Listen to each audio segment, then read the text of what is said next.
New York টাইমসের প্রতিবেদন গুম শেখ হাসিনার পরিকল্পনায়। জানাবো উপদেষ্টা মাহফুজের পোস্ট ও হাসিনার বক্তব্য প্রচারে নিষেধাজ্ঞা নিয়ে যা বলল যুক্তরাষ্ট্র। এবং সর্বশেষ জানাবো বিএনপির 2 কক্ষ সংসদের প্রস্তাব কিভাবে বাস্তবায়ন হতে পারে। এতক্ষণ শুনছিলেন সংবাদ শিরোনাম, এবার বিস্তারিত। নিউ ইয়র্ক টাইমসের প্রতিবেদন গুম শেখ হাসিনার পরিকল্পনায়। বাংলাদেশের ক্ষমতাচ্যুত প্রধানমন্ত্রী শেখ হাসিনার পরিকল্পনায় কেন্দ্রীয় কর্মসূচির মাধ্যমেই তার ঊর্ধ্বতন কর্মকর্তারা হাজার হাজার মানুষকে গুম করেছে।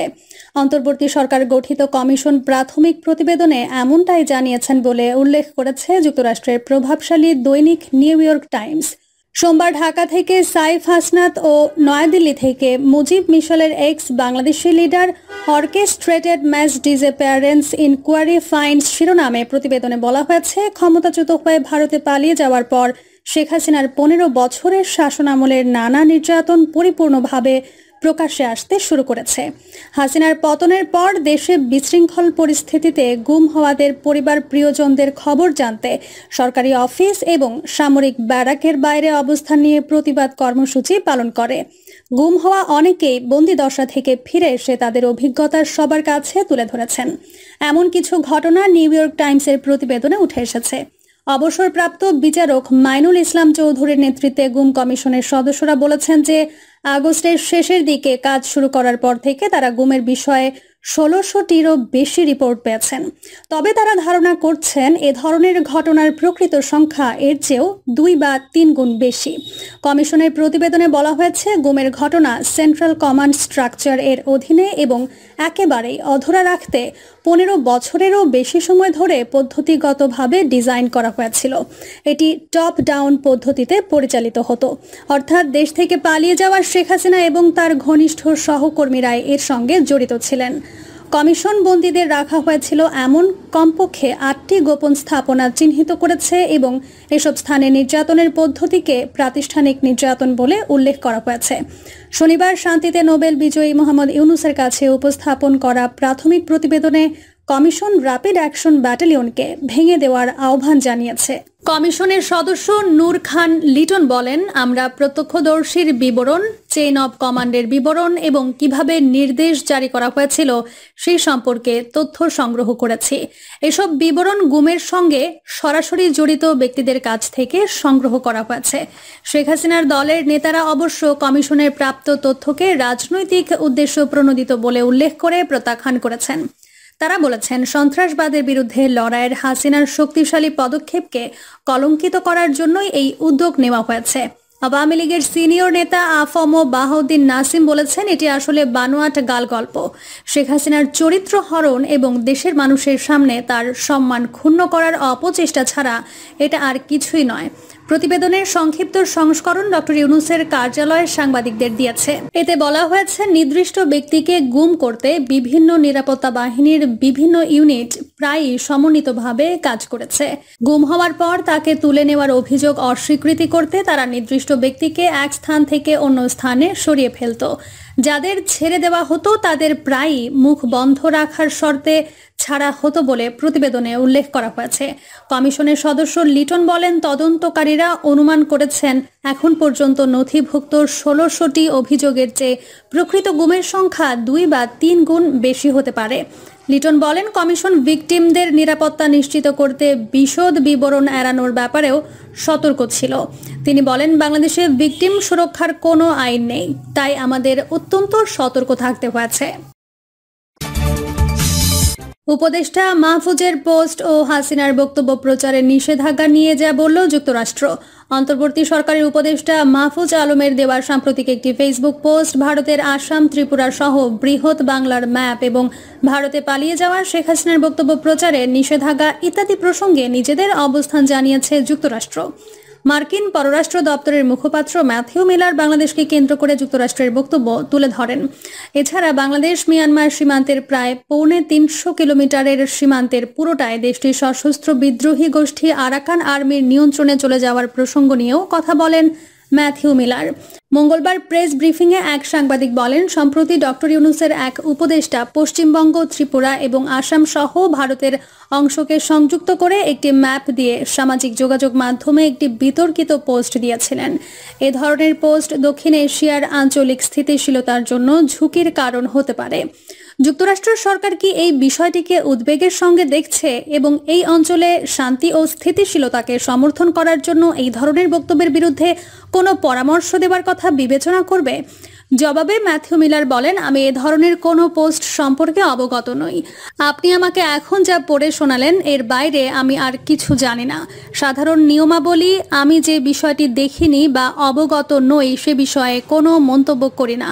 এরপর ওই প্রশ্নকারী সাংবাদিক বলেন, সম্প্রতি জুলাই-আগস্ট গণহত্যা মামলার প্রধান আসামি, ভারতে পালিয়ে যাওয়ার সাবেক প্রধানমন্ত্রী শেখ হাসিনার সব ধরনের বিদ্বেষমূলক বক্তব্য গণমাধ্যম ও সামাজিক যোগাযোগ মাধ্যমে প্রচারের নিষেধাজ্ঞা দিয়েছেন আন্তর্জাতিক অপরাধ ট্রাইব্যুনাল। এই বিষয়ে কিছু কি বলবেন?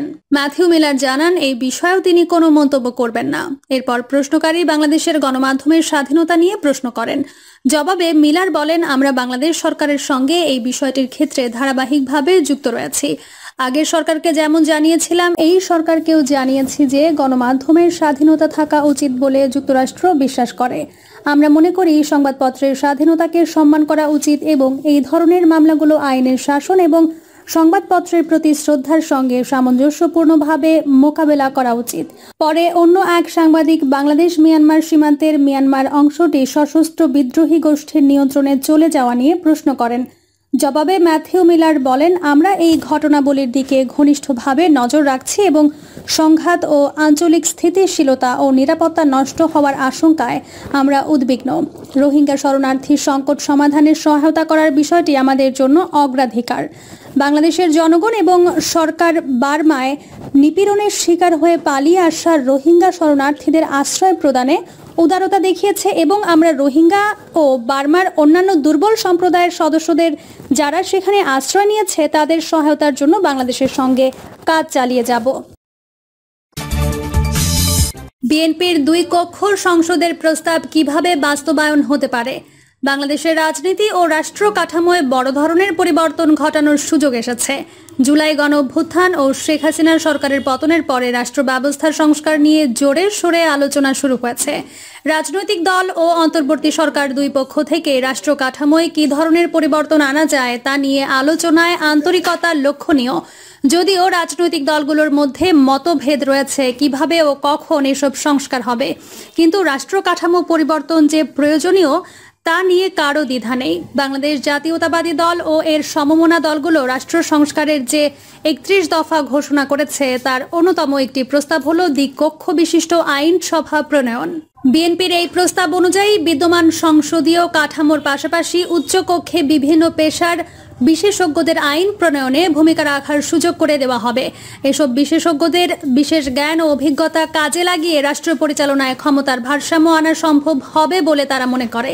বিএনপির ভারপ্রাপ্ত চেয়ারম্যান তারেক রহমান সম্প্রতি একটি ভাষণে বলেন, দেশে প্রথাগত রাজনীতির সঙ্গে সম্পৃক্ত নন, কিন্তু দেশ গঠন, উন্নয়ন ও পরিচালনায় অংশগ্রহণ করতে চান এমন অসংখ্য জ্ঞানী গুণী শিক্ষক, শিল্প সাহিত্যিক, সাংবাদিক, গবেষক, চিকিৎসক, কারিগরি বিশেষজ্ঞ, মানবাধিকার কর্মী রয়েছেন।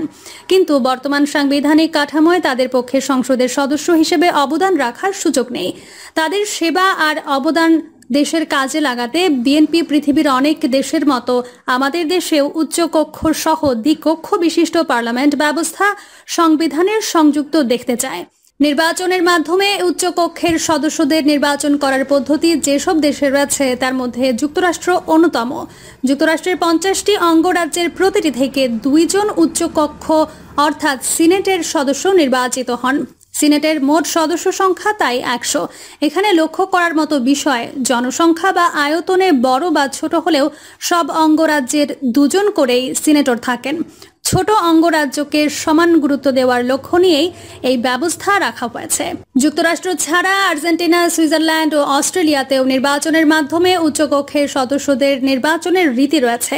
জনগণের প্রত্যক্ষ ভোটে নয়, কিন্তু জনগণের নির্বাচিত অথবা রাষ্ট্রের প্রতিনিধিদের মাধ্যমে পরোক্ষ ভোটে উচ্চকক্ষের সদস্যদের নির্বাচন করে কয়েকটি দেশ। এই দেশগুলোর মধ্যে জার্মানি, অস্ট্রিয়া ও ফ্রান্স অন্যতম। আমাদের প্রতিবেশী দেশ ভারতেও অঙ্গরাজ্য ও ইউনিয়ন টেরিটরির আইনসভাগুলোর ভোটে উচ্চকক্ষ রাজ্যসভার 238 জন সদস্য সিঙ্গেল ট্রান্সফারেবল ভোটে আনুপাতিক প্রতিনিধিত্ব নিয়মে নির্বাচিত হন। তবে ভারতের রাষ্ট্রপতি শিল্প, সাহিত্য, বিজ্ঞান ও সামাজিক সেবায় বিশেষ অবদান রাখা 12 জনকে সদস্য নিয়োগ দিতে পারেন। সেই বিবেচনায় এটি একটি মিশ্র পদ্ধতি। বাংলাদেশের আইনসভা যেন শুধু ক্ষমতাসীন দলের মর্জির ওপরে নির্ভর না করে তা নিশ্চিত করতে উচ্চকক্ষ ব্যবস্থা দরকারি। এর সঙ্গে সঙ্গে উভয় কক্ষে সংবিধানের 70 অনুচ্ছেদ বাতিল করলে সংসদ সদস্যদের দলীয় সিদ্ধান্তের বাইরেও নিজস্ব মতামত দেওয়ার ক্ষমতা তৈরি হবে। প্রিয় দর্শক, এই ছিল এখনকার সর্বশেষ সংবাদ। আপডেট সব সংবাদ পেতে চ্যানেলটি সাবস্ক্রাইব করে বেল আইকনটি ক্লিক করে রাখুন।